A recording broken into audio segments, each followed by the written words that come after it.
Le mérite panafricain des premières dames se poursuit, naturellement avec bien sûr la deuxième partie ouverte donc au débat. Et nous allons donc rester déjà sur justement l'exclusion de Laurent Gbagbo du Front populaire ivoirien, suite bien sûr au comité central de cette formation politique qui a donc rendu public un communiqué faisant état justement de ce que Laurent Gbagbo n'appartiendrait plus donc justement au rang du Front populaire ivoirien. Et pour en parler, nous sommes en compagnie du docteur Boga Sarko Gervais. Bonsoir et bienvenue. Oui, bonsoir, chère madame. Cela fait bien longtemps et ça fait plaisir aussi de retrouver notre maison panafricaine, la seule chaîne qui finalement donne la parole et la voix à toute l'Afrique dans son entièreté. Je salue les panafricanistes, donc je salue la Côte d'Ivoire. Merci beaucoup de m'avoir invité à ce panel. D'accord. Alors déjà, je vais rester avec vous. Comment est-ce que vous avez justement perçu ce communiqué qui date bien sûr du 14 août dernier, rendant public le fait que l'ancien président ivoirien Laurent Gbagbo ne fasse plus partie justement du Front populaire ivoirien, même si par le passé, quelques jours avant, il avait déjà annoncé qu'il allait justement créer une autre formation politique. Oui, chère madame, notons que le lundi 9 août dernier, j'ai eu l'honneur d'être l'un des invités au comité central du Front populaire ivoirien, dirigé par et présidé par son Excellence, Monsieur le Président Laurent Gbagbo lui-même, en tant que membre fondateur de la coalition qui l'a pris comme référent politique et qui s'appelle Ensemble pour la démocratie et la souveraineté. Et donc, j'étais dans la salle du palais de la culture de Côte d'Ivoire lorsque le président Laurent Gbagbo a fait cette grande annonce, celle de, finalement, par résignation, abandonner le Front populaire ivoirien et donc de créer un nouveau parti politique en Côte d'Ivoire. Si vous me demandez mon avis, je tiens toujours à préciser à tous ceux qui nous suivent, et je l'ai toujours fait sur votre chaîne, que Dr Boga était un acteur de la société civile, mais qui a eu à participer à la création d'une coalition dans l'opposition parce que nous avions affaire dans un contexte donné à un régime très dur, très dictatorial. Et surtout parce que le président Laurent Gbagbo a été une victime d'une injustice de la communauté internationale contre lui seul. Et en tant que militant des droits de l'homme, nous n'avons pas gobé cela, nous n'avons pas supporté cela. Mais les querelles entre partisans, les querelles au sein d'une formation politique nous gênent un peu et nous désolent. Moi, je l'ai toujours dit. Et donc, aujourd'hui, quand on me dit que le Front populaire ivoirien va exister sans Laurent Gbagbo, c'est une aberration. C'est impensable, mais c'est la réalité. Et donc, pour moi, le président a pris sa décision, elle est à respecter, il décide de créer son parti, il va le créer, mais c'est dommage, parce que pour moi, on aurait pu faire autrement. C'est ce que je pense. Que le président Laurent Gbagbo reste dans cette formation politique qui est le FPI et essaie justement de trouver un consensus avec le tout nouveau président qui est Pascal Affi-N'Guessan. Est-ce qu'il n'aurait pas fauté en prenant les devants, en annonçant la création de ce nouveau parti politique? C'est-à-dire qu'aujourd'hui même, j'ai eu à animer une conférence de presse, je pense que je vais y revenir tout à l'heure, où j'ai pris une grande décision. J'ai pris cette grande décision pour deux raisons. La décision, c'est quoi? C'est que j'ai décidé de me retirer de EDS, Ensemble pour la démocratie et la souveraineté, qui est cette coalition qui a porté le président Laurent Gbagbo, et de démissionner de mon poste de 5e vice-président chargé de la démocratie et des droits de l'homme. Pour deux raisons. La première, c'est que d'abord, je suis un acteur de la société civile. Lorsque le président Laurent Gbagbo veut créer un parti politique qui va nécessairement s'appuyer sur les membres de EDS, notamment les partis politiques à l'intérieur de EDS, personnellement, je n'ai pas de rôle à y jouer puisque je suis un acteur de la société civile. Je ne suis pas un politique. Donc, je ne peux pas rentrer dans un parti politique que le président Laurent Gbagbo s'apprête à créer. Première raison. Mais la raison principale, c'est que En créant EDS, nous avions une vision, nous avions un objectif principal. La libération du président Laurent Gbagbo et du ministre Charles Blé Goudé. Dès l'instant où on a obtenu cela, pour moi, ma mission en tant qu'acteur de la société civile dans la coalition proche du président Laurent Gbagbo est acquise. Ma mission est terminée. Le président est libéré. Donc pour moi, c'est terminé. Maintenant, quand le président crée un parti, moi j'aurais aimé, j'aurais pensé, j'aurais souhaité qu'une fois rentré en Côte d'Ivoire, le président Laurent Gbagbo réussisse à parler avec M. Rafik N'Guessan pour rendre plus forte l'opposition ivoirienne, pour rendre plus forte la démocratie. Mais le fait d'abandonner sa créature entre les mains de quelqu'un qui l'a forgé, qui l'a fabriqué, pour moi, c'était un peu regrettable. Surtout que aujourd'hui, notre leitmotiv, c'est la réconciliation nationale. Comment pouvoir réconcilier toute la Côte d'Ivoire si on n'a pas pu prendre un Rafik N'Guessan et puis régler ce différend-là à l'intérieur d'une formation politique? Je trouve cela dommageable. Et pour nous qui nous sommes battus pendant 10 ans pour la libération du président Laurent Gbagbo et du ministre Charles Blé Goudé, on reste un peu sur...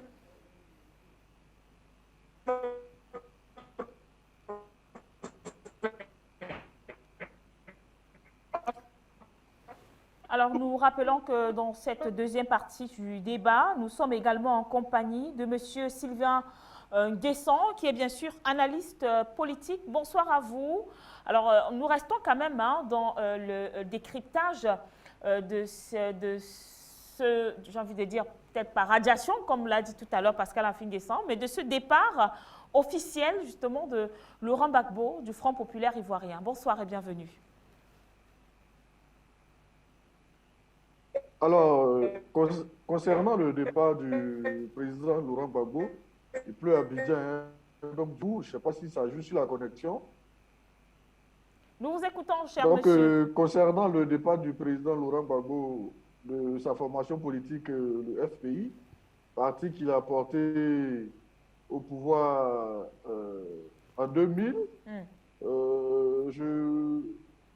je m'inscris un peu dans la droite ligne de Dr Bouka. C'est un peu regrettable. Il y avait plusieurs options, dont la poursuite de la négociation avec M. Pascal Rafik N'Guessan. D'autant plus que le président Laurent Gbagbo vient de rentrer en Côte d'Ivoire seulement le 17 juin. Ils auraient pu quand même se rencontrer, essayer de taire les incompréhensions qui ont quand même duré ces 8-10 dernières années, de sorte à trouver une réponse pour susciter une dynamique interne, un FPI un peu plus fort. On s'attendait à cela. Bon, il y avait également d'autres cartes. Le président Laurent Gbagbo a choisi de jouer la carte du départ du FPI, une décision à respecter. Maintenant, si M. Rafik N'Guessan convoque une autre réunion pour le radier, bon, ça c'est la logique purement politicienne, puisque le président Laurent Gbagbo est déjà par...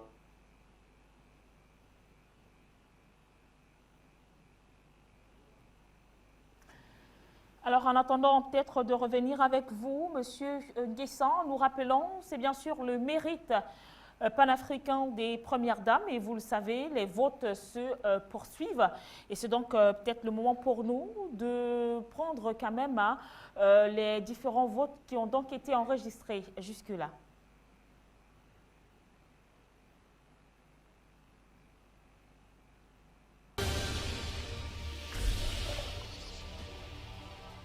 Les messages de Twitter pour clore. François Bouguera depuis le Maroc. Bonsoir à vous. Je vote pour Claudine Talon.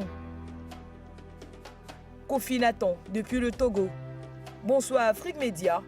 Je donne ma voix à la première dame, Chantal Biya. Magnon Sophie depuis le Gabon. Bonsoir la télévision panafricaine. Je vote pour Brigitte Touadéra. Cissé depuis la Belgique. Salut, je vote pour Sylvia Bongo du Gabon. Ngué qui nous écrit depuis la Côte d'Ivoire. Salut, je vote pour la première dame du Rwanda, Jeannette Kagame.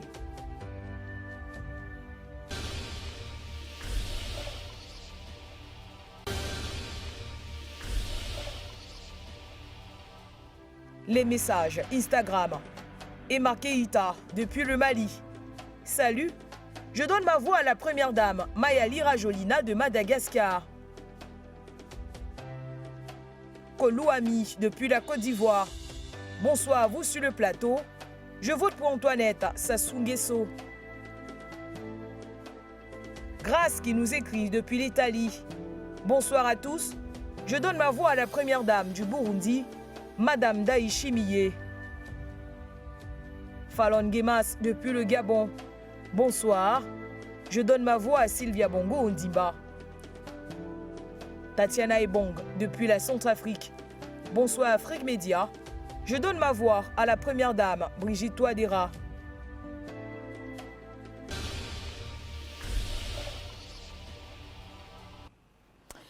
Voilà, ce sont donc les différents votes via, bien sûr, nos différentes plateformes. Vous également, vous pouvez faire pareil en allant justement voter pour la première dame qui vous aurait donc marqué le plus en termes de bonne action ou alors sur celle qui vous marque jusqu'à présent.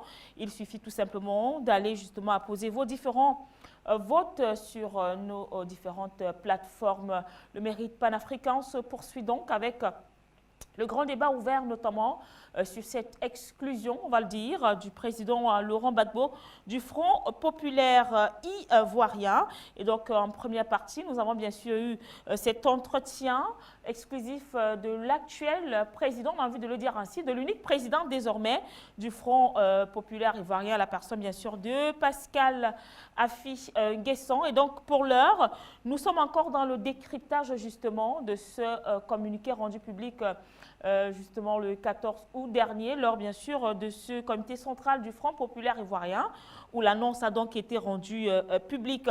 Et nous sommes en compagnie de Jean-Fernand Abolé également, dans le cadre de cette émission. Bonsoir à vous et merci d'avoir accepté justement notre invitation. Alors, que dire lorsqu'on se retrouve justement face à une telle situation ? Une formation politique d'antan qui a fait longtemps trembler, j'ai envie de dire, le parti au pouvoir et qui aujourd'hui vient tout simplement à se disloquer de cette façon, on va le dire de manière assez brutale. Qu'est-ce qu'on peut en dire? Je vous remercie de me recevoir ce soir encore sur votre chaîne à grande audience et vous dire que en fait, il ne faut pas se voiler la face. Ce qui arrive aujourd'hui était prévisible, lisible et compréhensif parce que c'était la seule issue qui devait arriver dans la mesure où on doit pouvoir nous remémorer, repartir dans l'histoire parce que l'histoire, c'est à ça que ça sert, c'est-à-dire aller dans le passé pour comprendre ce qui s'est passé et puis analyser le présent. Le président Gbagbo a quitté la Côte d'Ivoire à un moment donné, à son accession au pouvoir, pour aller en Italie. Il a confié le pays à Affi N'Guessan en tant que Premier ministre.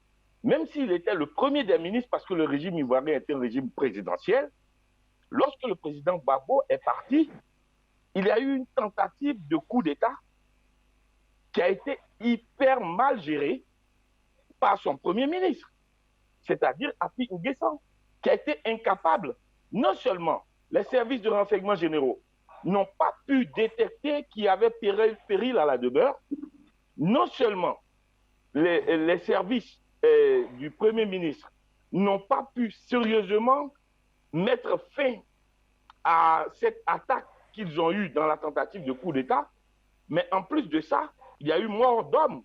Lorsque le Premier ministre Affi N'Guessan, dans les premières heures de ce coup d'État-là, tentative de coup d'État, a annoncé que l'ex-président Guéhi Robert, en tenue et en treillis militaire, se rendait à la télévision ivoirienne pour prendre le pouvoir et qu'on l'a retrouvé assassiné. Qui a assassiné le président Guéhi Robert? Le coupable s'est auto-dénoncé. Donc il y a une sorte le président Affi N'Guessan a étalé son incompétence dès le départ. Ça, c'est la première des choses. Maintenant, ça c'est quelque chose qu'il faut, et il faut que le Premier ministre Affi N'Guessan s'explique dessus. Pourquoi il est sorti aussitôt pour dire que c'était Guéhi Robert qui attaquait la République? Ensuite, la façon calamiteuse que les 2 ans de gestion du pouvoir du président Laurent Gbagbo et du FPI avec ce qu'on appelait les RAF4, c'est-à-dire les jeunes, le pays était envahi de jeunes filles avec des voitures 4x4, etc. Le pays s'en est offusqué. Donc, on avait en fait une situation de non-maîtrise parce que ceux qui étaient à ce moment au pouvoir n'ont pas su donner ou insuffler réellement le tempo qu'il fallait pour que le pays soit géré. Voilà la vérité. C'est-à-dire, on ne se cache pas, il ne faut pas se voiler la face. Maintenant, aujourd'hui, le verre est tiré, il faut le boire. Comment je confie un pays à mon Premier ministre? Allô, vous m'entendez? Comment je confie mon pays à un Premier ministre? Et puis, derrière, il y a une tentative de coup d'État qui arrive à la partition du pays. Comment voulez-vous que ces 2 positions-là soient conciliables? Donc, le président Afin Guessan, naturellement, ne paye que ce qu'il a semé. Voilà, dans un premier temps, la première analyse à froid, et surtout en se basant sur les faits qui me reviennent immédiatement. Merci beaucoup à vous, Jean-Fernand Bollé, justement pour cette première prise de parole. Nous allons revenir à vous tout à l'heure. Le temps pour nous, justement, de se tourner vers le standard et d'avoir justement également la participation de nos différents téléspectateurs qui ont certainement également leur mot à dire sur ce qui se passe actuellement du côté, bien sûr, du Front populaire ivoirien. Ce divorce, donc, décidément consommé entre Laurent Gbagbo et bien sûr son ancien compagnon de longue date, Pascal Affi Guessan. Quel avenir donc politique pour cette opposition ivoirienne, surtout il faut le dire, la prochaine échéance électorale pointe donc bientôt, 2025. Ce n'est pas dans 10 ans, c'est dans quelques petites années seulement. Et à l'allure où vont justement les choses avec bien sûr des divisions visibles au sein de certaines formations politiques. À quoi s'attendre? Nous repartons donc au standard avec vous, Madame Cissé. Bonsoir et bienvenue.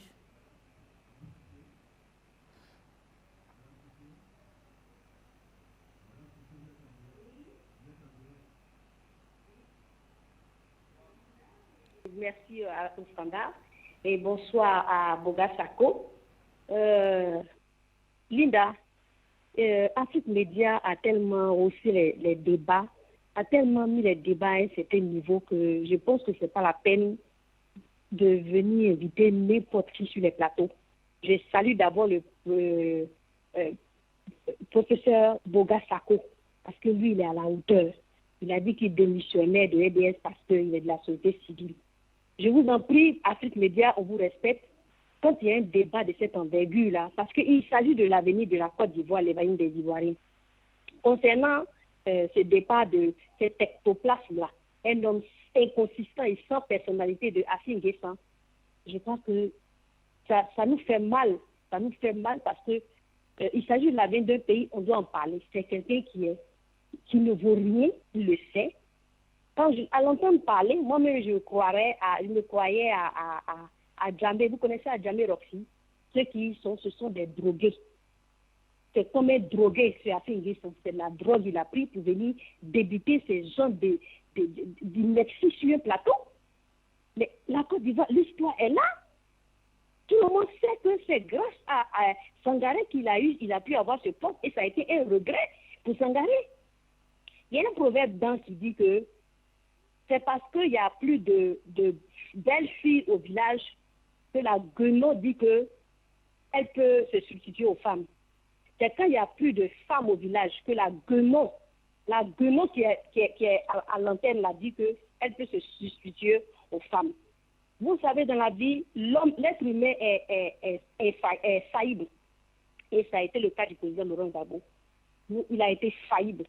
Et voilà pourquoi la guenon qui est là, elle a dit qu'elle s'est permise d'avoir comment on l'appelle, le premier ministre de Gbagbo. Mais vous avez été premier ministre et vous venez là vous raconter n'importe quoi. Mais on est où là? Il parle de tout. Et quand on lui a laissé le parti, quand il est allé rencontrer Hollande, c'est là que tout a dégénéré. Rien ne se cache. Les mêmes Français qui vous ont approché, parce que Hollande l'a approché, d'après eux, ils voulaient Hollande est socialiste. Il voulait un socialisme d'après eux fréquentable, parce que Babou n'était pas fréquentable. Assimi Nguessa avait le meilleur profil pour incarner, pour représenter le FPI. Voilà pourquoi Hollande l'a corrompu. Depuis quand le pouvoir de Alassane Ouattara envoie son opposant aux funérailles de Jerry Rawlings? Depuis quand? Depuis quand l'opposition se va représenter le pouvoir d'Alassane Ouattara aux funérailles de Jerry Rawlings? Mais arrêtons ça. Et puis, quel est devenu le journal du FPI? Assimi doit nous dire où est passé l'argent du siège, la constitution du siège du FPI. Et il est là, on le paye. Où est passé cet argent-là? Il disait que, dans un de ses propos, il dit que c'est lui qui payait les responsables du FPI. Oui, parce que tu es un traître. C'est parce que tu es un traître. Pourquoi Dramane Ouattara ne paye pas les autres opposants et c'est toi qu'on paye? Et il ose parler de désobéissance civile. Pendant la désobéissance civile, ton arrestation a été une mise en scène, une criade, une honteuse mise en scène. Et la mort d'Ahmed Bakayoko, là, c'est toi qui es l'origine de la mort d'Ahmed Bakayoko. Parce que tu as fait une mise en scène, on t'a arrêté. On allait te mettre là et tu as donné tous les secrets. Tu as livré tout le monde. Mais on est où là? Et j'entends que le président Laurent Gbagbo aujourd'hui regrette quoi? Vous laissez quelqu'un dans votre maison, vous partez en voyage, à votre retour, remets-moi ma maison, il dit non, je ne vais pas. Vous pensez qu'on n'a pas autre chose à faire en Côte d'Ivoire? Il y a c'était qui parle de voitures, on donnait à des filles des voitures. Ce qui se passe en Côte d'Ivoire, actuellement, ça ne vous intéresse pas? La Côte d'Ivoire est endettée à 17 000 milliards. Les jeunes meurent dans la Méditerranée. Il n'y a pas d'emploi. L'insécurité est partout. Ça ne vous intéresse pas. Vous savez, quand on n'a rien à dire là, on va ailleurs, vous pouvez aller sur la FPI. Ça ne nous gêne pas. Pour des France 24, ça ne nous gêne pas. Parce que moi, je veux comprendre que mais le président Laurent Gbagbo, mais venir de là et puis raconter ces genres de choses, c'est pas bien. Assimi Nguessa, depuis quand il a parlé de problème de souveraineté sur la table? Depuis quand? Quel problème la monnaie, là, son parti est parti voter, l'éco, adopter l'éco à l'Assemblée nationale, d'après ils ont été neutres. On peut être neutre devant la justice? Arrêtez de vous foutre des gens. Ça, c'est une malédiction pour l'Afrique, ça. Ce genre d'individu, c'est une malédiction pour l'Afrique. Merci à vous, Madame Cissé. Nous allons rester au standard avec un appelon, cette fois-ci, depuis la Côte d'Ivoire. Bonsoir et bienvenue.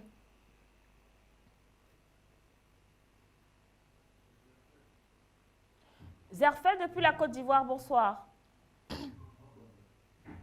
Bonsoir, chère Linda. Bonsoir à tous les techniciens. Bonsoir à tous ceux qui sont à Afrique Média. Je salue le docteur Boka, qui est présentement en Côte d'Ivoire.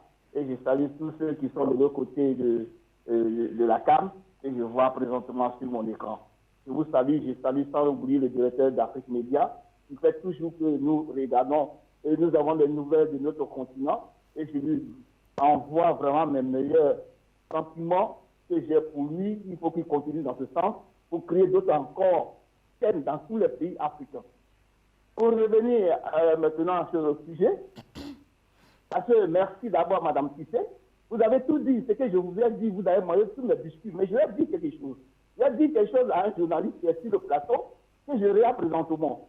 Ce monsieur qui est en direct là, ce n'est pas la première fois que vous passez sur la télévision ivoirienne, je dis la télévision ivoirienne là, NCI.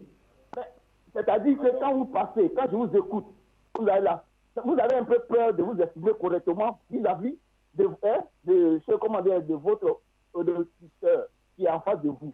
Parce que vous craignez ce que vous avez. Peut-être si vous dites quelque chose de vérité, peut-être en sortant, vous serez agressé par ceux qui sont au pouvoir. Ça, je le sais. Mais quand il y a la vérité, Ne dis pas parce que Afi vous emploie que vous avez peur de dire la vérité. Parce que, étant journaliste, quand on dit journaliste, regardez la jeune femme qui vous interroge, qui vous a invité sur son plateau. Elle n'a pas peur, c'est une jeune femme. Mais elle dit ce qu'elle pense. Elle dit ce que même les gens, les grands journalistes, ce qu'on dit les gens de la sienne, comment dire, TV ou machin, whatever, elle dit cela sans avoir peur. Mais vous, parce que vous voyez la vérité vis-à-vis, mais vous avez peur de dire la vérité. Parce que ce que Afi fait aujourd'hui, votre mentor, parce que vous écrivez pour lui, vous écrivez dans il voit, comment dirais-je, j'ai oublié le nom de votre journal là. Donc vous écrivez dans ça. Donc arrêtez de dire des choses qui ne sont pas vraies. Parce que le monsieur aujourd'hui, quand Afi s'élève en disant que lui, il propose au président Gbagbo, lui va être, comment dirais-je, vice-président. Mais attends, il pense que un pays là, c'est un marché de choses, comment dirais-je, d'agamé, où on arrive, on dépose un tablier et puis on vend de la quête. Mais attends, avant qu'on le nomme Premier ministre, d'abord, on a demandé à quelqu'un pour te dire que si lui, il veut être vice-président, on va demander aux autres qui sont dans ce parti-là, s'ils sont d'accord pour qu'il soit vice-président. Il ne va pas s'imposer s'il connaît la politique. Parce que le plus souvent, comment dirais-je, on dit les enfants savent courir, mais ils ne savent pas se cacher. Il dit qu'il sait faire la politique, mais il ne sait pas faire la politique. C'est pas comme ça qu'on fait la politique. On ne fait pas la politique avec la violence et l'arrogance. Ça, il n'est pas un politicien. Il est un louba politique. C'est tout.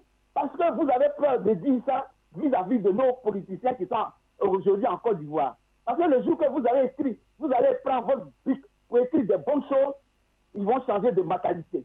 Parce que quand je vois un journaliste en train de choses, comment dire, de faire les éloges ou de dire des trucs qui ne sont pas vrais, je suis écœuré. C'est ça. Parce que vous êtes en face d'une jeune femme qui est aussi journaliste comme vous, et vous commencez à dire de n'importe quoi. Excusez-moi le mot, n'importe quoi, mais c'est la vérité. Il faut qu'on se dise la vérité. Parce que Afi n'est pas un politicien. Parce que c'est un braqueur politique. C'est un braqueur politique. Il vient en politique parce qu'il ne s'attendait pas qu'on devait le nommer Premier ministre. Et quand il a eu des choses, comment dirais-je, la rébellion en Côte d'Ivoire, il était le Premier ministre. Donc, quand on veut faire un sacrifice, si tu n'as pas fait ton travail correctement, on doit te sacrifier pour qu'on ait la paix. C'est pourquoi le président Gbagbo l'a sacrifié pour faire autre chose. Alors, s'il a gardé rancune pour cela, ce n'est pas la faute du président. Il devait, étant Premier ministre, il devait avoir les yeux partout sur la Côte d'Ivoire. Ce qui bougeait, c'est se précipiter là-dessus pour aller dénoncer ça à ton patron. Mais tu as dormi tout ce temps-là. Tu as dormi tout ce temps. Aujourd'hui, tu te pointes, tu te prends sur toutes les radios, télévisions, pour dire de n'importe quoi. Je n'ai pas d'appui indécent. Parce que quand tu ne connais rien, la politique, là, c'est un métier. C'est pas un truc de braquage pour dire que moi, je suis plus fort, je vais vous braquer pour que je sois votre chef. Non, le président Gbagbo n'a pas fait cela. S'il avait fait cela devant le fouet, on ne serait pas là aujourd'hui. Il a fait 30 ans. Quand tu parles de 30 ans, quand tu as nommé hier, là, tu parles de 30 ans. Tu connais quel village aujourd'hui en Côte d'Ivoire? Si ce n'est pas ton campement qui est de l'autre côté là-bas, où quand on fait le vote de plus, comme ils sont tes parents, tu votes pour être député, ce sont ceux qui te votent. Sinon, toi qui vas te voter en Côte d'Ivoire là, pour que tu sois président. Il faut qu'on se dise la vérité. Merci Lida de m'avoir passé quelques mots pour dire monsieur là. Parce que ceux qui sont en train de se masturber dans leur maison, qu'ils arrêtent. Parce que politiquement, le gars, il est enterré. Merci beaucoup à vous, Erfeld, d'avoir participé à cette édition du Mérite panafricain. Nous avons Michel au standard. Bonsoir et bienvenue, Michel. Bonsoir, madame. Bonsoir. C'est Michel de la Côte d'Ivoire. C'est à Michel. Alors, mon adresse va directement à M. Boga Sako de la Côte d'Ivoire. M. Boga Sako, sur Afrique Média, a souvent fait feu de tout bois contre le président Alassane Ouattara. Aujourd'hui, on l'entend dire que le cas de M. Laurent Gbagbo il s'en lave les mains. Monsieur Boga, vous ne pouvez pas dire ça. Vous êtes un ministère du FPI. Vous ne pouvez pas vous laver les mains de la situation que M. Boga a créée. Donc, vous devez prendre parti pour qu'on sache de quel camp vous êtes. Vous avez passé votre temps à insulter le président Alassane Ouattara. Et aujourd'hui, vous dites que vous lavez les mains de la division du FPI. De qui voulez-vous moquer, M. Boga Sako?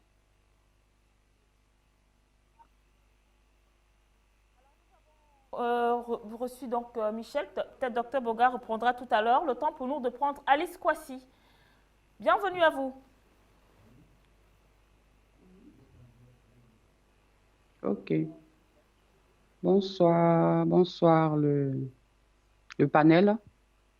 Bonsoir les frères qui sont sur le plateau. Bonsoir Linda. Bonsoir tout le monde. Alors, ce débat est très intéressant, surtout l'histoire d'Afin Guessan. Afin Guessan qui vient se mettre sur la chaîne panafricaine pour raconter bon, je n'ai pas envie d'employer un gros mot, mais Afin Guessan, quand on regarde même son visage, on n'a même pas envie de l'écouter, on a envie d'éteindre notre télévision. Franchement, Linda Dédé, quelle idée de nous faire, de regarder Afin Guessan. Franchement, on n'a pas envie de regarder Afin Guessan sur la chaîne panafricaine, franchement. Afin Guessan, il a été le premier à trahir le président Laurent Gbagbo. Il faut que tout le monde le sache ça. D'abord, cette histoire de Marc aussi, il y avait un dossier que Afin Guessan a signé sans demander l'avis du président Laurent Gbagbo. Il l'a signé à Marcoussi pendant que la rébellion était en train de... la France voulait imposer la rébellion au président Laurent Gbagbo. C'est Afin Guessan, de sa propre volonté, qui a été signé ce document. Afin Guessan, si aujourd'hui le président Laurent Gbagbo a pris une décision de laisser son bébé, c'est-à-dire le FPI, qu'il a créé, le FPI a grandi avec le président Laurent Gbagbo, y compris le peuple de Côte d'Ivoire. C'est une décision lourde de conséquences, mais s'il a pris cette décision, ça veut dire qu'il y a problème. Ça veut dire qu'il y a un gros problème. Parce que Afin Guessan, il a mis ses camarades en prison. Il a mis ses camarades en prison. Quand le président Laurent Gbagbo le nommait Premier ministre et président du FPI, c'est quelle justice de Côte d'Ivoire qui a intervenu? C'est quelle justice de la Côte d'Ivoire qui a intervenu pour que le président Laurent Gbagbo le nomme Premier ministre et le lègue, lui donne ce droit d'être président du FPI, de son propre parti? Mais il lui a fait confiance. À partir du moment où la confiance a été rompue, le président Laurent Gbagbo n'a plus rien à dire à Afin Guessan. C'est le président Laurent Gbagbo qui doit discuter avec Afin Guessan. Pourquoi il n'a pas autre chose à faire? Depuis la CPI, ça fait 10 ans que le président Laurent Gbagbo était à la CPI. Il était à la CPI.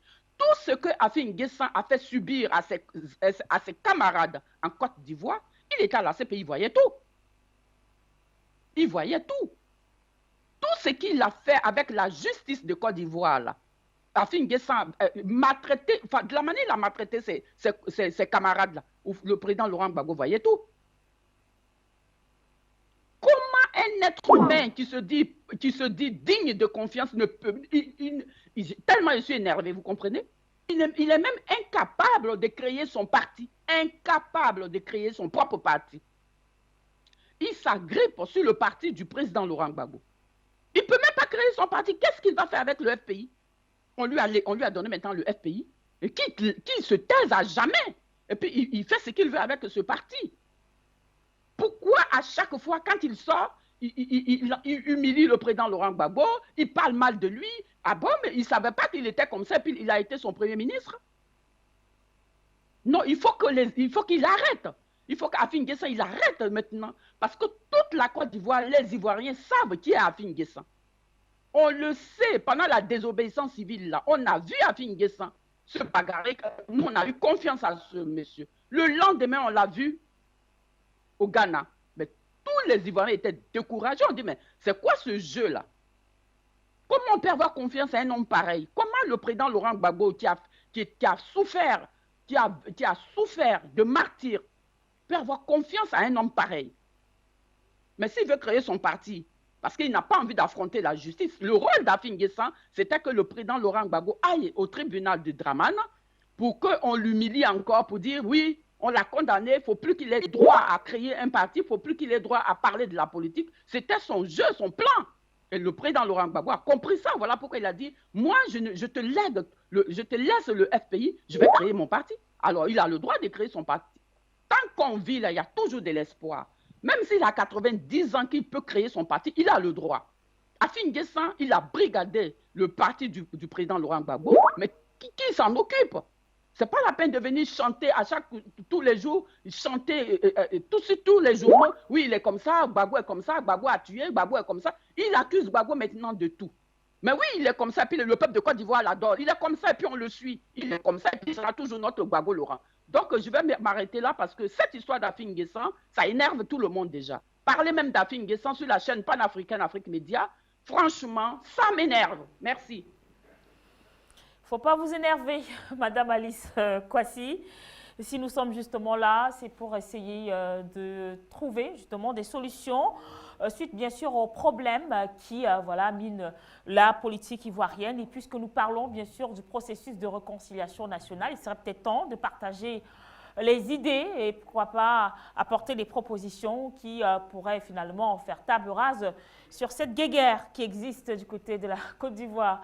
Nous allons prendre le pasteur Gué depuis bien sûr le Ghana. Bonsoir et bienvenue.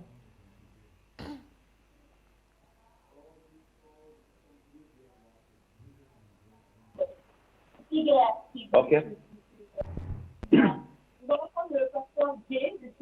Oui. Bonsoir madame, comment vous allez? Très bien. Merci beaucoup pour votre intervention. J'assiste l'émission, j'assiste à cette minute parce que je suis complètement content. Je suis content parce que, écoutez, c'est à Fio Guetta, vous voyez maintenant, il y a un deuxième qui reste. Il y a un deuxième qui reste qui va se présenter. Il y a quelqu'un qui va se présenter encore. Il reste, ce n'est pas tout seul. Et nous croyons réellement à cela. Il y a un qui reste. Il y a un deuxième qui reste. Et, oui, lorsqu'il va se présenter, vous allez voir que la colle va s'embraser. La colle va s'embraser, je vous assure, madame, la colle va s'embraser. Parce que cette affaire, vous voyez ça petit, mais ce n'est pas petit, c'est grand, c'est très grand. C'est très grand, c'est tellement grand que ça dépasse ce que vous êtes en train de dire là, madame. Ce monsieur a démontré ce qu'il est depuis longtemps. Il a démontré ce qu'il est depuis longtemps. Et il est en train de continuer. Est-ce qu'il continue, madame? Vous allez voir vous-même. On est là. Le temps nous donnera raison. Parce que maintenant, ce qu'il va rester à faire, puisqu'il ne rentre pas dans le schéma, Laurent Gbagbo ne rentre pas dans le schéma, va se la battre. Ils vont créer la chaîne en Côte d'Ivoire. Maintenant, regardez bien ce que je suis en train de dire. Prenez note, nous sommes là, c'est le temps que le deuxième nom de Dieu. Moi, je ne crois pas en ce monsieur. Je n'ai pas cru en ce monsieur depuis longtemps. Mais celui qui est cassé en va sortir maintenant pour l'aider, pour l'épauler à avancer. La justice va l'aider à avancer. Tout le monde va l'aider à avancer pour que la chaîne puisse s'installer en Côte d'Ivoire. Ce n'est pas ça mon rêve. Mais vraiment, ce monsieur, il a créé quelque chose depuis qu'il est en train de continuer. Il est dans une logique. Et sa logique, vous allez voir vous-même. Parce que nous, on croit déjà que ce monsieur, il était dans une dynamique qui n'arrangeait personne depuis. Mais il va falloir maintenant être patient. Nous observons, nous regardons, nous avançons. Il va commencer à lancer des injures. C'est les injures qui ont commencé maintenant. Les injures. C'est vivant le suivre dans les injures. Vous entendez Laurent Gbagbo de tous les noms, vous les insulter dans tous les noms. Tous les vont traiter tous les noms. Et vous allez voir vous-même. Nous n'accepterons jamais de marcher avec une rébellion avec un parti qui s'est créé légalement. Il a décidé, Dieu merci qu'il est arrivé, était pour pouvoir diviser le FPI. Et lorsque j'ai publié un jour que le FPI sera divisé, les gens m'ont insulté. Voici aujourd'hui ce qui est. Le FPI est divisé devant tout le monde. Tout le monde, c'est officiel. Mais madame, tout sera fait. Il va danser encore. Il va chanter encore. Il va insulter encore. Il va chanter encore parce qu'il est en mission. Depuis que ça s'est déclenché en 2002, madame, il est en mission. Et sa mission continue. Il ne laissera pas sa mission. Parce que c'est une affaire de gros sous. C'est une affaire d'argent. Écoutez bien. Donc vraiment, madame, moi, si cette affaire d'affaire, moi, j'ai rien à dire. Parce qu'affaire, je ne regarde pas affaire. Il y a un gros lot qui est caché derrière. Il y a un gros morceau qui est caché derrière qui va sortir bientôt pour inciter également Laurent Gbagbo, s'il vous plaît. Et là, maintenant, tout va se déclencher en Côte d'Ivoire. Madame, C'est pas mon souhait que la Côte d'Ivoire brûle encore parce qu'on a trop souffert. Mais ce monsieur qui dit la vérité ouvertement à tout le monde, on sait de quoi, dans quel jeu il est. On sait quelle paille danse. On sait quelle dynastie est en train de faire. Mais la Côte d'Ivoire reste la Côte d'Ivoire. Ce monsieur qui continue de faire. Mais nous n'accepterons jamais cette rébellion au pays. Madame, je ne suis pas un pays, je suis Bagboïs. S'il vous plaît, mais je n'accepterai jamais cette division que ce monsieur a créé depuis longtemps. On a averti les gens. Ils ont dit c'est faux, c'est faux. Et mais ils sont en train de voir. Madame, il y a quelqu'un qui arrive. Je vous remercie. Afi, nous, on n'est plus à lui. On dit c'est maintenant, on est avec Laurent Gbagbo. Non, on suit Laurent Gbagbo. Qui danse, qui saute, qui chante, c'est son affaire. On dit il faut quitter, il faut prendre enveloppe là. Enveloppe, il faut prendre ça, danser. Danse, saute, chante comme tu veux. Mais c'est Laurent Gbagbo, non, on connaît maintenant, non, on ne fait plus rien à toi. Vraiment, je vous remercie beaucoup, madame. Faites bonne soirée et bonne continuation dans votre émission. Je vous remercie. Merci beaucoup à vous d'avoir participé à cette émission, le mérite panafricain. Nous vous rappelons d'ailleurs que les votes se poursuivent. Et donc, nous mettons d'abord un stop à ces appels. Le temps pour nous, justement, de prendre la deuxième vague des votes. Et par la suite, nous allons revenir à notre panel.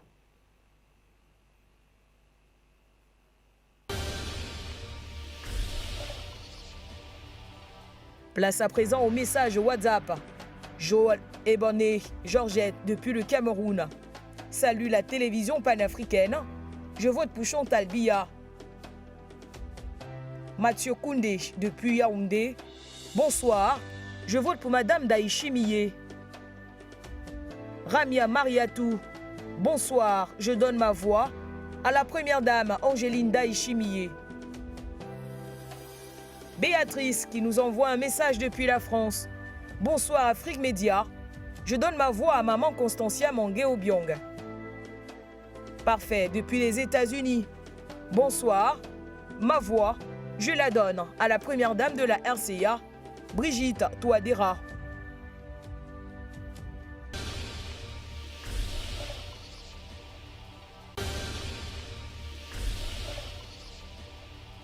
Ouvrons ce bal des messages avec Facebook. Sekou Diallo depuis la Guinée. Bonsoir Afrique Média.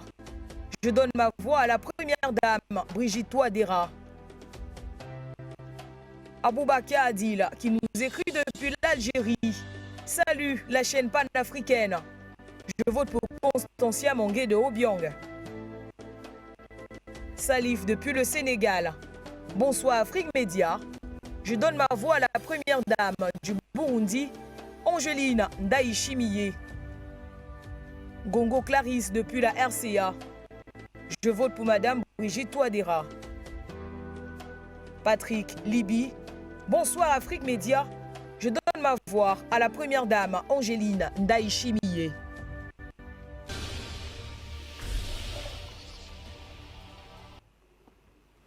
Et voilà, de retour donc sur ce plateau. Nous allons procéder bien sûr à notre tour de ce panel pour sortir déjà de ce premier sujet concernant bien sûr l'exclusion officielle de Laurent Gbagbo bien sûr du Front populaire ivoirien et par la suite revenir sur l'avenir politique de l'opposition du côté bien sûr de la Côte d'Ivoire. Nous y allons tout de suite avec vous, Dr Boga.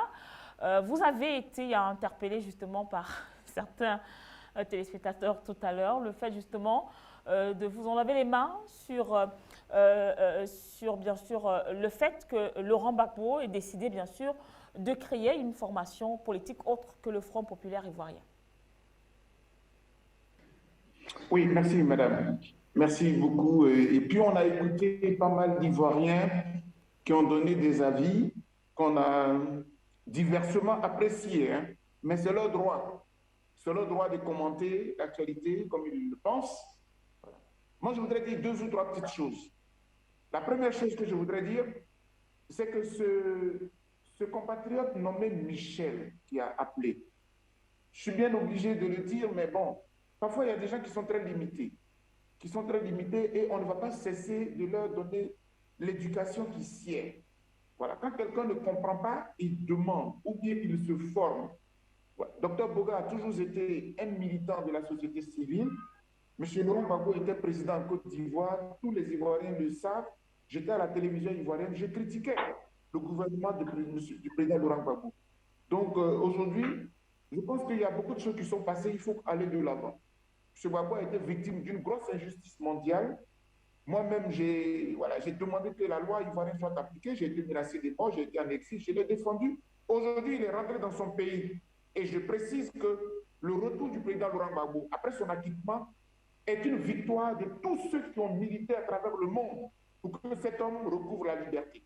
On ne peut pas aller en guerre et puis prendre un seul camp, traduire le seul camp en justice et puis le faire porter tous les maux de la Côte d'Ivoire. Ce n'était pas juste. Et si c'était à refaire, Dr Boga, militant des droits de l'homme, le referait. Et ça, pour moi, c'est indiscutable. Cela dit, lorsqu'on s'est battu pour que la démocratie soit appliquée, pour que surtout la réconciliation arrive en Côte d'Ivoire, je regarde aujourd'hui même ce débat, j'y ai participé parce que je suis un intellectuel, j'ai un avis à donner. Mais c'est un peu un débat de petitesse.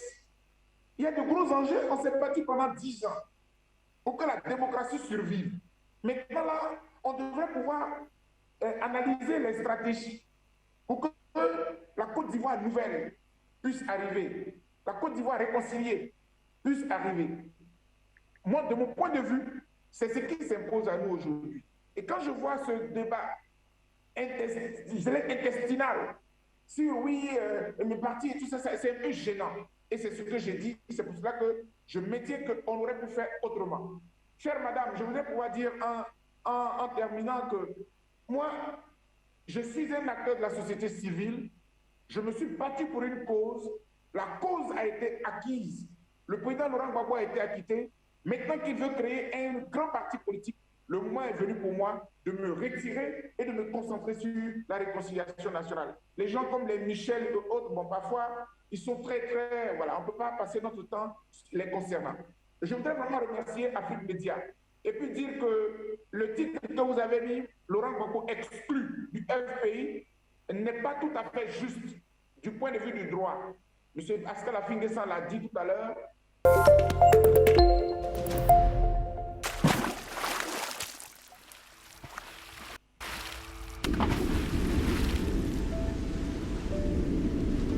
Afrique Média. Le monde, c'est nous.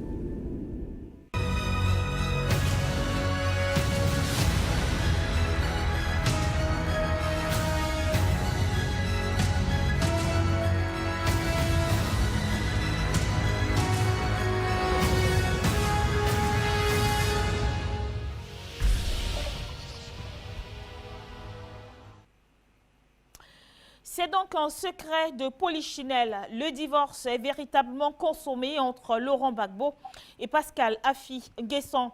Après donc sa décision de créer son parti politique. 2021 pour participer à la réconciliation de la Côte d'Ivoire et non pour régler les questions intestines de partis politiques. Et j'ai dit bonsoir. Boga Sarko d'avoir participé justement à cette édition du Mérite panafricain. Nous le poursuivons notamment avec vous, Jean-Fernand Abolé. Justement, vous avez également écouté ces Ivoiriens qui se sont longuement exprimés sur cette affaire de rupture ou du moins de divorce consommé bien sûr entre Laurent Gbagbo et bien sûr Pascal Affi-N'Guessan et surtout cet avenir politique de l'opposition ivoirienne dans les jours à venir.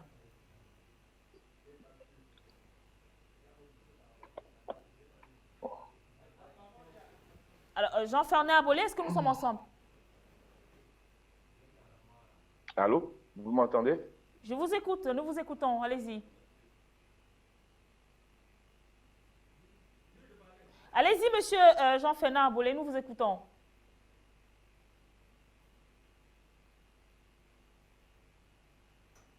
Alors, est-ce que Jean-Fernand Abolé est avec nous?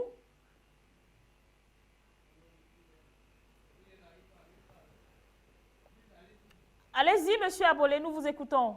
Je voudrais, au vu et au su des différentes interventions, vous dire que nous restons encore immobiles à grands pas dans les fanatismes exacerbés, dans cette façon de voir la politique de façon unilatérale qui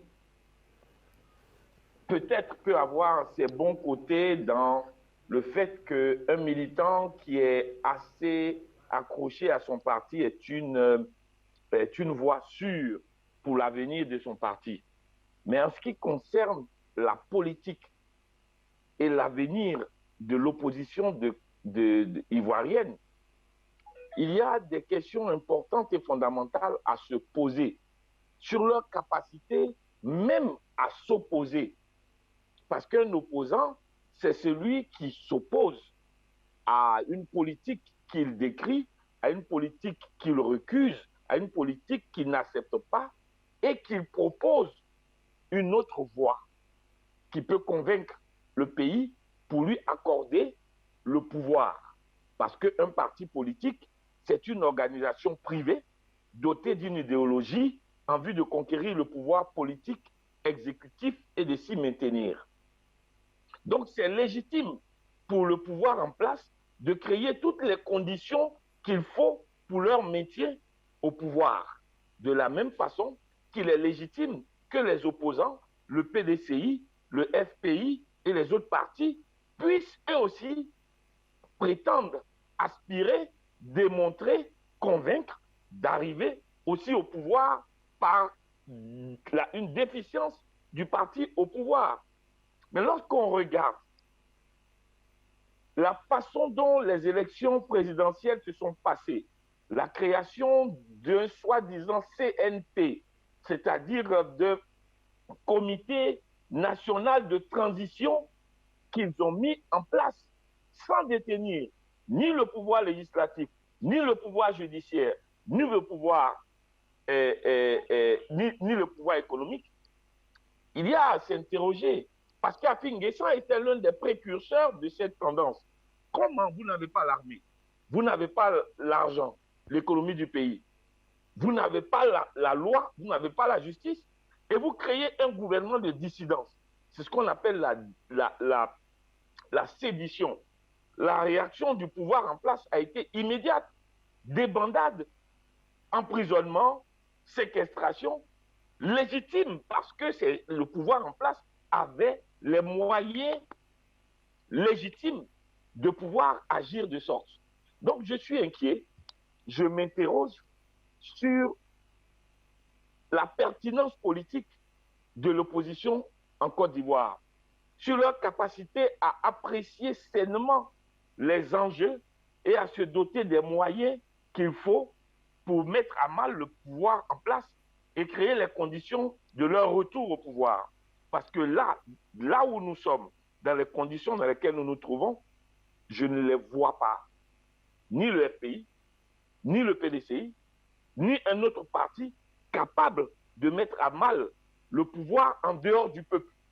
C'est-à-dire si le peuple de Côte d'Ivoire, qui pour le moment ne bouge pas, donc ils sont satisfaits de la situation, si le peuple de Côte d'Ivoire ne prend pas ses responsabilités, s'il pense que le pouvoir en place n'est pas celui qu'il faut, mais nous irons avec un pouvoir RHDP vraiment, vraiment, vraiment loin. Parce que l'opposition que nous avons, elle manque d'idées, elle manque de perspectives, elle est incohérente et elle se divise. La preuve, nous avons aujourd'hui le FPI avec l'icône Laurent Gbagbo et Afin N'Guessan qui se déchirent comme des enfants sur un tapis de dames. Comment voulez-vous qu'on puisse crédibiliser une opposition de cette sorte? Voilà un peu, moi, mes interrogations, voilà un peu mes craintes, et voilà un peu ce que je redoute en ce qui concerne l'alternance et l'alternative. Je vous remercie.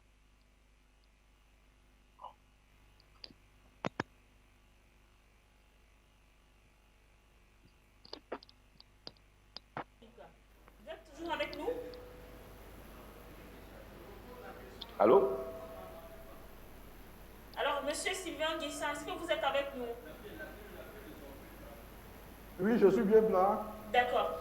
Alors, la question porte à présent sur l'avenir politique de l'opposition ivoirienne. avec tout ce qui se passe aujourd'hui, ces déchirures au sein, bien sûr, du Front populaire ivoirien, qui jusque-là était présenté en tant soit peu comme une véritable opposition face au RHDP aujourd'hui au pouvoir, et quand on sait qu'en 2025, il y a des nouvelles échéances électorales qui arrivent, quel avenir est-ce qu'on peut prédire justement à cette opposition ivoirienne? Merci. Permettez-moi de faire quelques précisions d'abord. Je ne suis pas journaliste, je n'ai jamais écrit pour un journal de l'opposition. C'est vrai que je fais quelques analyses sur ma page, sur les réseaux sociaux qui sont récupérés par des journalistes, donc peut-être qu'un de mes papiers a dû sortir dans un journal de la place. Je ne suis pas journaliste, je n'ai jamais été journaliste. Je suis docteur Sylvain Guessan, et je suis plutôt enseignant-chercheur en sciences politiques. Et j'ai un centre de formation qui s'intéresse aux questions de géopolitique et de défense et sécurité. Je ne suis pas journaliste, M. Afik Guessan n'a jamais été mon employeur. Le nom Guessan est un nom qu'on trouve partout en Côte d'Ivoire. Afik Guessan n'a jamais été mon employeur. Pour revenir à votre question concernant la capacité de l'opposition à pouvoir constituer un front ou alors à pouvoir susciter l'alternance en Côte d'Ivoire, au regard des activités des uns et des autres, je veux parler des grandes formations politiques de l'opposition, que ce soit le PDCI, que ce soit le FPI de M. Pascal Afik Guessan, que ce soit le parti que va créer le président Laurent Gbagbo, je ne vois pas de stratégie en tant que telle qui permette à cette opposition-là de ratisser large, de sorte à pouvoir faire trembler le RHDP présentement. D'abord, M. Alassane Ouattara a fait savoir à la veille de l'élection dans les médias internationaux qu'il comptait faire revenir la clause d'âge, de sorte à ce que ceux qui auraient un certain âge ne puissent pas se présenter à la présidentielle 2025. On imagine qu'il pourrait faire revenir la clause d'âge limitant la candidature à 75 ans. Dans un tel schéma, que ce soit M. Bédier, que ce soit M. Babo, que ce soit Mme Simone Yvet, tout ce monde-là serait exclu du jeu politique de 2025. Deuxième chose, on ne voit pas ces formations politiques préparer des leaders de sorte à susciter un renouvellement du personnel politique. Que ce soit, attendant de voir le parti du président Laurent Gbagbo, que ce soit au PDCI par exemple, M. Bédier est toujours au devant de la scène. C'est vrai que M. Bion essaie de lever de plus en plus la tête, mais bon, on ne voit pas la machine à la disposition de M. Bion. 2025, ça vite arrivé. Est-ce que cette opposition-là se prépare vraiment? Quelle proposition, quelle réforme veut susciter cette opposition de sorte à faire rêver les Ivoiriens, de sorte à faire bouger des lignes pour que l'électorat puisse se réunir massivement auprès de cette opposition? Est-ce que cette opposition est prête à susciter un ticket commun en 2025 face au candidat du RHDP, ou alors elle ira en rang dispersé? Au regard de la déchirure au sein du FPI, on imagine que 2025, il y aura plusieurs candidats en face du candidat du RHDP. Est-ce que cela pourra permettre un second tour? Est-ce que l'élection ne va pas s'arrêter au 30 octobre avec la victoire du RHDP face à cette opposition assez divisée qui perd son temps dans des querelles au lieu de dénoncer les faiblesses de la gouvernance de M. Ouattara? Donc cette opposition-là devrait se remettre en cause. Une chose est de verser dans la rhétorique, une autre est de constituer un vrai bloc qui puisse faire le monitoring de la gouvernance de M. Ouattara, de sorte à amener les Ivoiriens à faire d'autres choix en 2025. D'ici là, il reste beaucoup à faire pour cette opposition. Merci beaucoup à vous d'avoir participé à cette édition du Mérite panafricain qui se poursuit, notamment avec peut-être la deuxième vague consacrée aux appels pour prendre certainement quelques téléspectateurs qui souhaitent également contribuer à cette édition. Lamine Diop, bonsoir et bienvenue. Oui, bonsoir à tous, bonsoir mon cher Léon Ndédi. Je salue votre tenue, une très belle tenue en tout cas, et puis ça c'est très bien de mettre en valeur ce type de tenue pour mettre en valeur aussi les créateurs africains qui sont derrière toute cette créativité. Donc je salue l'ensemble des panélistes là qui sont sur ce plateau aujourd'hui. Et effectivement, sur le cas de Pascal Afin Guessan, moi je voudrais réagir très vite là-dessus. C'est-à-dire que Afin Guessan est une marionnette de Ouattara. Il s'agit de ça. C'est une marionnette de Ouattara. Rappelez-vous de son arrestation le samedi 7 novembre 2020, à Coupé, à 100 km au nord d'Abidjan, pendant que Gbagbo était à l'exil. Donc, il ne faut pas être naïf. Cette arrestation avait pour but de signifier la chose suivante. C'est exactement accepter de jouer les troubles faits contre Laurent Gbagbo et quelque part, c'était une notion qui était assez simple venant de ses bourreaux, c'est-à-dire c'était tout simplement écarter Laurent Gbagbo du FPI, à prendre ou à se faire liquider. Le pauvre opportuniste a cupidement franchi le Rubicon, c'est-à-dire trahir son mentor Laurent Gbagbo. Toutefois, je pense que les vrais militants du FPI ont besoin d'un véritable choc pour résoudre le cas de Pascal Affi-N'Guessan. Parce qu'Affi-N'Guessan est jugé incompétent et corrompu. Alors, à quoi ça sert de lui laisser un tel parti sous les désirs de celui que les militants du FPI ont combattu sur tous les fronts, c'est-à-dire Dramane Ouattara? Manifestement, M. Pascal Affi-N'Guessan cherche à rétablir sa vérité en venant sur Afrique Média, en réglant aussi beaucoup ses comptes, notamment avec Laurent Gbagbo, et soulage un peu sa conscience. Mais j'ai envie de dire, quelle conscience? Parce que quand vous avez une réputation d'acte, il y a un proverbe qui dit, en fait, quand vous avez une réputation, quand vous êtes quelqu'un qui a beaucoup d'actes d'inconscient, il a la réputation d'inconscient. Il s'agit de cela. Mais il doit accepter qu'il a échoué politiquement. C'est une règle d'or en politique. Quand on se crame les ailes, on jette l'éponge et on passe à autre chose. La politique, c'est une question d'honneur. Et comme dit l'adage, l'honneur, c'est comme les chaussettes. Si on les passe trop souvent à la machine à laver, on finit par plus y rentrer du tout. Alors, manifestement, il faut reconnaître que Pascal Affi-N'Guessan a techniquement et politiquement échoué. C'est ainsi. Après, soit il s'enfonce dans le marasme de ses ambiguïtés, comme tel est le cas avec son interview sur Afrique Média, soit il reprend le chemin de la volonté en acceptant de se retirer politiquement. En conséquence, ce monsieur est devenu désormais, il faut le dire d'une façon très simple, il ne faut pas être naïf, il est devenu le porte-flingue de Ouattara pour casser et tuer la dynamique de Laurent Gbagbo. Alors, chers militants du FPI, rappelez-vous de l'arrestation de Pascal Affi-N'Guessan le 7 novembre 2020 pour mieux comprendre son initiation au sein du clan Ouattara. Qu'est-ce qu'il y a derrière Affi-N'Guessan? C'est tout bêtement Ouattara et son clan. Je m'arrête là. Belle soirée à vous. Vive Afrique Média. Merci, à bientôt. Merci beaucoup à vous, Lamine Diop, d'avoir participé à cette édition de Mérite panafricain des Premières Dames qui se poursuit avec, bien sûr, le standard qui est ouvert pour cette seconde vague, consacrée, bien sûr, aux réactions des téléspectateurs. Nous avons Abou d'Angleterre en ligne. Bonsoir et bienvenue.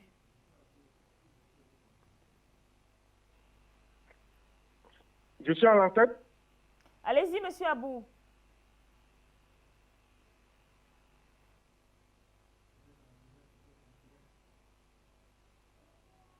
Princesse Linda Déby, je suis tellement content de vous revoir ce soir.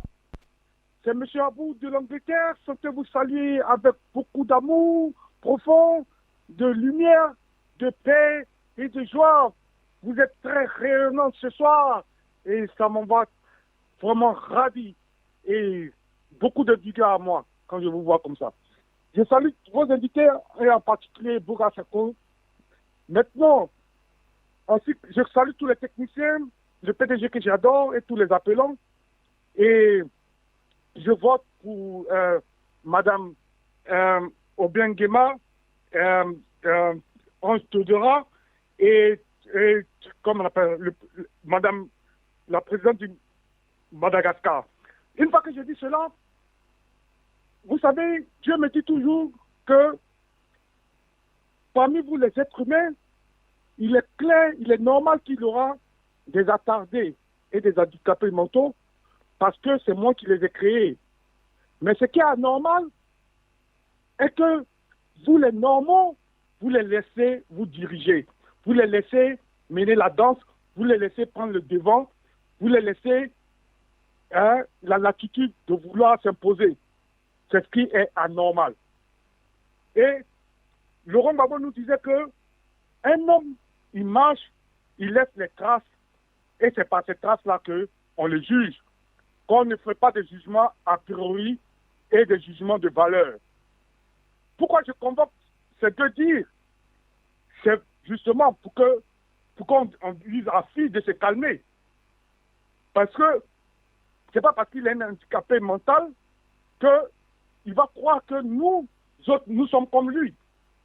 Donc, de se calmer. On va aller faire un bilan des faits et des pas qu'il a menés étant dans l'opposition. Il dit qu'il fait partie du FPI. Et aujourd'hui, il nous dit que lui, au FPI, il n'a jamais été contre cette vision qui se lève contre l'impérialisme. Cette vision qui se lève contre frontal contre l'européen et tout ça, ça fait que ça crée des clashes inutiles. Mais nous, on lui dit que le FPI, c'est un parti de combat. C'est ça, mais la vision clé. Le FPI a été créé pour la souveraineté de la Côte d'Ivoire et par ricochet de l'Afrique. Donc, il est clair que depuis longtemps, lui, il a un pays sans savoir où il est. Donc, il était déjà un électron perdu. Il n'était pas à sa place. Et il parle de démocratie. Que Gbagbo n'est pas un démocrate. Mais son nom de la démocratie que Gbagbo l'a nommé comme un Premier ministre et président, puisque cette place, Gbagbo la voulait pour son ami Aboudraman Sakaré, avec qui il a fondé le pouvoir, le FPI. Mais il a préféré prendre le choix que son ami, la proposition de son ami, en tant que démocrate, puisqu'il sait que dans un groupement de personnes, on ne gouverne pas seul. Ce n'est pas de la dictature. Il faut être à l'écoute des autres.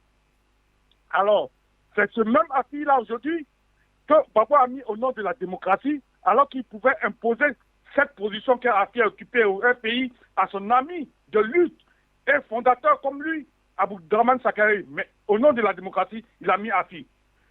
Et aujourd'hui, nous demandons à Afi, il ne peut pas se séparer du bilan de Laurent Gbagbo, puisque lui, il a été Premier ministre.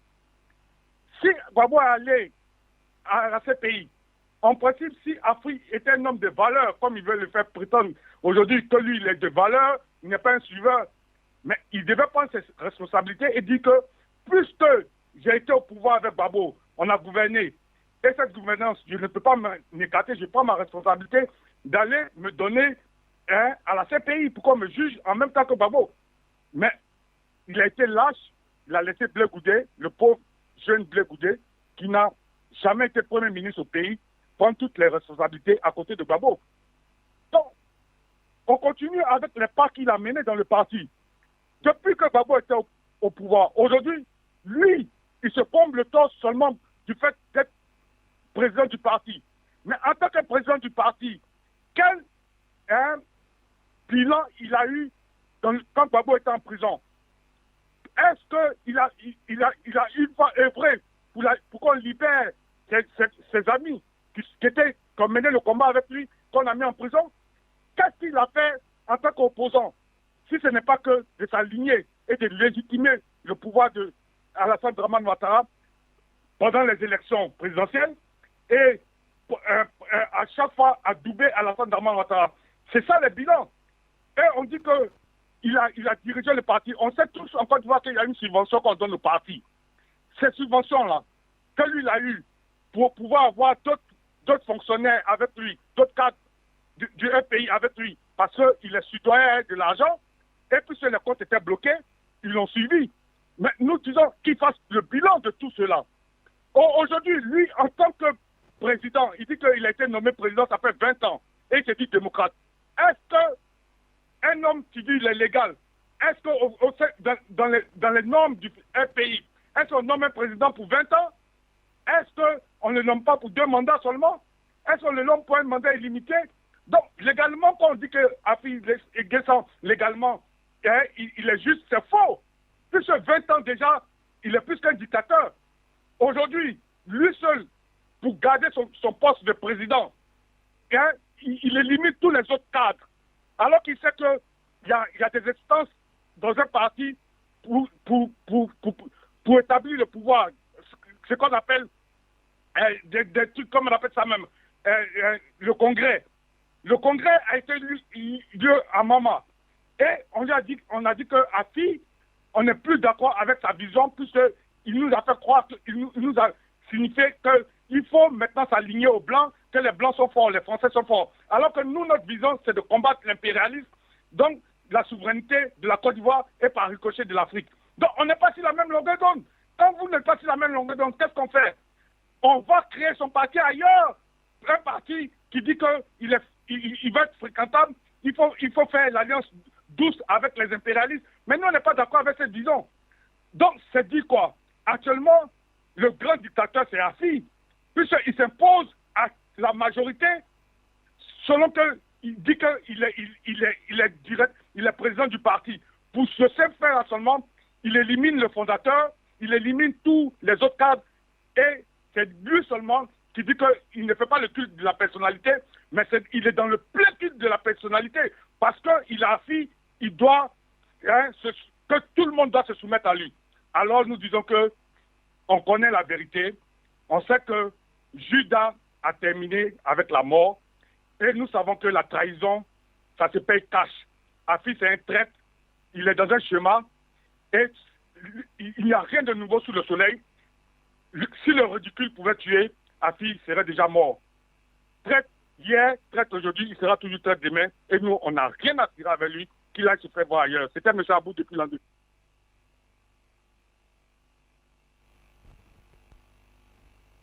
Ce soir, ce qui nous permet donc justement de remercier tous ceux qui ont participé à cette édition du Mérite panafricain qui ne s'achève pas, qui se poursuit naturellement avec bien sûr les différents portraits des chefs d'État africains, parce que vous le savez, il est question ici d'attribuer justement des votes à ces dirigeants, des dirigeants ou encore chefs d'État africains qui vous auront donc marqué durant donc ces derniers mois par les actions qu'ils ont posées. Et durant cette émission, justement, vous avez approuvé vos différents votes aux premières dames. Et donc, nous poursuivons le Mérite panafricain avec, bien sûr, les différents portraits. Très belle soirée à vous.